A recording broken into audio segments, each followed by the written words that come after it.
जय जय रघुवीर समर्थ. आज आपण समर्थ बाल निरूपण श्रवण करणार आहोत.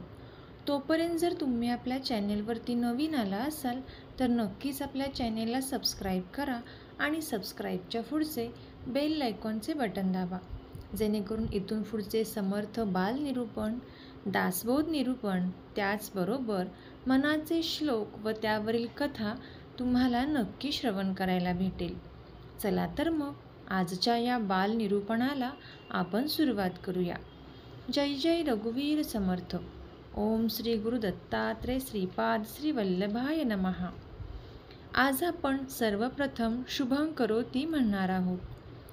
शुभं करोती कल्याणम आरोग्यम धनसंपदा शत्रुबुद्धी विनाशाय दीप ज्योती नमोस्तुते.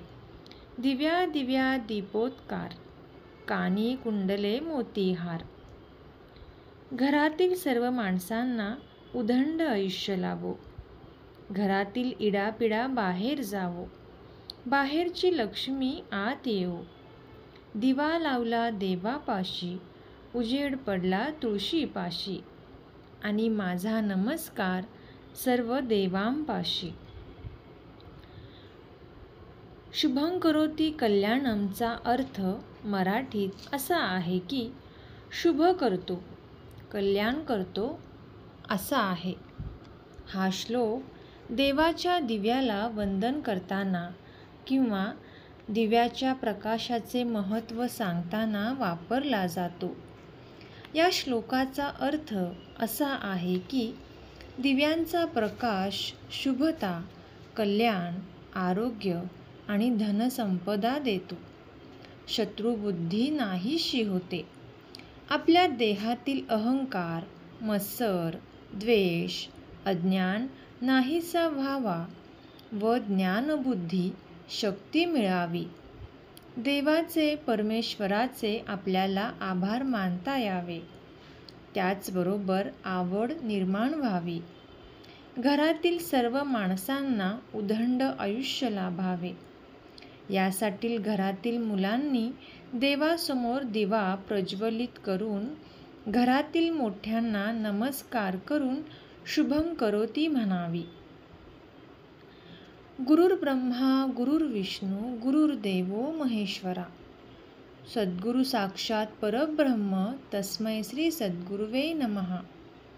आता आपण एक मनाला स्पर्श करून जाणारी कथा श्रवण करणार आहोत. यासाठी अगदी शेवटपर्यंत कथा नक्की श्रवण करा आणि आपल्या मुलांना देखील आवर्जून सांगा. एक गाव होते. त्या गावामध्ये एक मोठा व्यापारी राहत होता.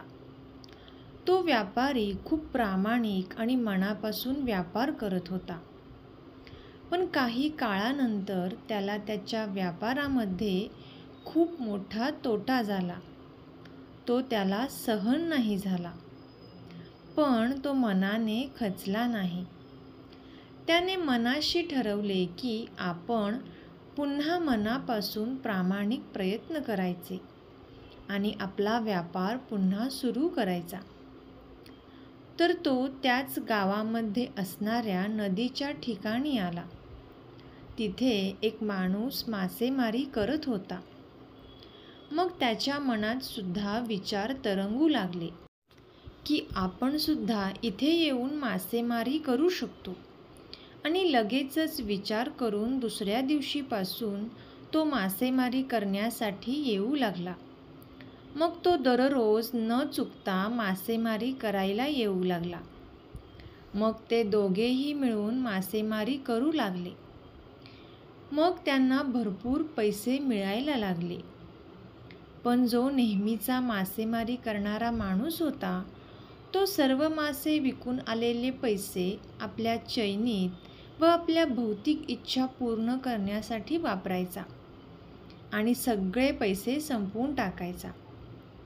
पण जो व्यापारी मासेमारी करायला लागला होता तो आलेले सर्व पैसे खर्च न करता त्यामधील अर्धी रक्कम ही तशीच ठेवायचा व अर्धी रक्कम तो आपल्या दैनंदिन गरजा भागवण्यासाठी वापरायचा. अशाच प्रकारे तो जो पैसे खर्च न करता ठेवत राहिला.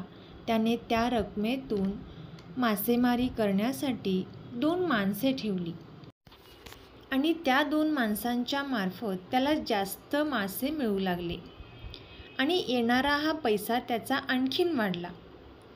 मग त्याने काय केले तर त्याने पुन्हा निम्मी रक्कम तशीच ठेवली आणि निम्मी रक्कम त्या 2 माणसांना रोजगारामार्फत दिली आणि थोडीशी रक्कम त्याने आपल्या दैनंदिन गरजा भागवण्यासाठी वापरली. तर अशाच प्रकारे तो दिवसेंदिवस करत राहिला आणि काही कालांतराने तो पुन्हा एकदा त्याच गावामधील एक मोठा व्यापारी झाला. पण त्याच्यासोबत जो रोजचा मासेमारी करणारा माणूस होता त्याने रोजचा रोज पैसे विकून रोजच्या रोज पैसे सर्व खर्च करून टाकले. त्यामुळे तो गरीब हा गरीबच राहिला. या गोष्टीवरून आपल्याला एवढे समजते की कोणतेही काम करताना हे मनापासून प्रामाणिक प्रयत्नांनी करावे आणि मिळणाऱ्या पैशातून उधळपट्टी न करता योग्य जाणीवपूर्वक त्याचा वापर करावा आणि येणाऱ्या रकमेतून आपण थोडी थोडी बचतीची सवय लावावी. तर अशाच प्रकारे आपण आपल्या मुलांना लहानपणापासूनच पैशांची बचत ही शिकवू शकतो. त्याचप्रमाणे मुलांना कोणत्याही कार्यात अपयश आले तर खचून न जाता प्रामाणिक प्रयत्न पुन्हा नव्याने सुरू करणे हे देखील तितकेच महत्त्वाचे आहे. मनापासून केलेले प्रयत्न हे कधीही वाया जात नाहीत आणि बचत करून ठेवलेले पैसे कधीही आपल्याला आयुष्यामध्ये उपयोगी पडतात. तर थेंबे थेंबे तळे साचे.